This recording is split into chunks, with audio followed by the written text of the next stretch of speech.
ของแม่บ่ได้มาหาแม่แต่ลูกของแม่ก็โทรมาบอกแม่ว่าแม่เอ้ยบ่ได้มาเด้อปีนี้ได้แม่เด้อลูกของลูกข้าลูกบ่มีเงินมีคำเด้อแม่เด้อลูกบ่ได้เมื่อหาเจ้าลูกกินหอดเจ้าเด้อแม่เด้ออวยพรใส่ให้เจ้าอยู่เย็นเป็นสุขให้เจ้ามีความสุขให้เจ้ามันจะยืนเด้อแม่เด้อลูกบ่ได้มาแต่ลูกก็โทรมาอวยพรใส่ให้พ่อให้แม่อยู่ดีมีแห้งให้มันให้ยืนมาคารวะขอสมมาโทรมาแบบนี้แม่ก็ดีใจลูกเอ้ยแม่บ่ขอหยังหลายถึงว่าปีใหม่ปีละเทื่อลูกแม่สิบ่ได้มาแม่ก็บ่เสียใจเด้อลูกเด้อแม่ก็บ่เสียใจแม่ก็ขออวยพรใส่ให้เจ้าลูกเด้อสาธุบุญไหลภาระไหลที่ผู้ขาสร้างผู้ขาทำขอให้บุญนั้นจงไปคำจุนอุดหนุนดูผู้ขาเด้อขอให้ดูผู้ขาอยู่เย็นเป็นสุขให้มีความสุขกายให้มีความสุขใจเจ้าไปเฮ็ดเวียกอยู่แห่งคนใดก็ให้เจ้าโศกให้เจ้าไส้ให้มีผู้ใหญ่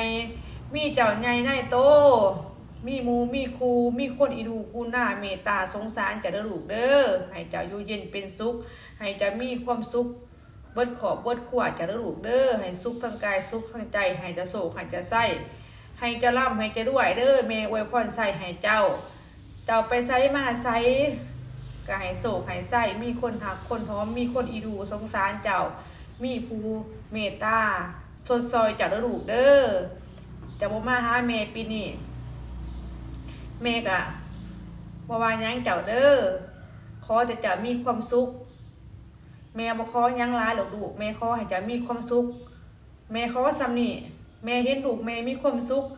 แม่เห็นลูกแม่ยิ้มไหลหัวไหลแม่ก็มีความสุขแล้วเจ้าไปดินจะไปเที่ยวให้เจ้าค่อยไปค่อยมาลูกเด้อจะไปเจ้ามากหายจะโศกหายจะไส้ไปก็ให้มีโศกมากก็ให้มีไส้ลูกเด้อค่อยกินอย่ากินหลายคอยไปคอยมาเบิ่งแย่งตัวเองให้จะมีสติลูกเด้อให้จะมีสติจะเช็ดยั้งทำยั้งขายมีสติลูกเด้อปีใหม่เดือนใหม่คอยไปคอยมามีโศกมีใส่มีแต่ความสุขใดพรใดอันประเสริฐแม่ขอให้เกิดแก่เจ้าลูกเด้อแม่ขอให้เกิดแก่เจ้าให้เจ้าโศกดีให้เจ้ามีความสุขแม่คิดหอดเจ้าแม่คิดหอดเจ้าแม่ก็อดเอาลูกเด้อแม่ก็อดเอาแม่ให้เจ้าโศกให้เจ้าใส่ให้เจ้ามีเงินมีค่ำให้เจ้าได้มาหาแม่ให้แม่ได้กอดเจ้าลูกเด้อให้แม่ได้กอดเจ้าให้เจ้ามีความสุขเจ้ามาหาแม่ปีนี้บ่เป็นหยังมือใดดูมีเงินดูมีค่ำดูมีความสุขดูมีโศกมีไส้จึงมาหาแม่ลูกเด้อแม่ขออย่างเดียวขอให้เจ้ามีเงินมีค่ำมีความสุข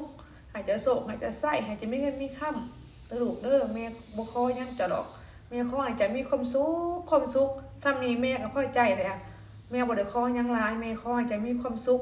ให้เจ้าโศกให้เจ้าไส้ให้เจ้ามีความสุขให้บุญรักษาเจ้าอยู่เย็นเป็นสุขลูกเด้อโศกดีปีใหม่หัวใจของแม่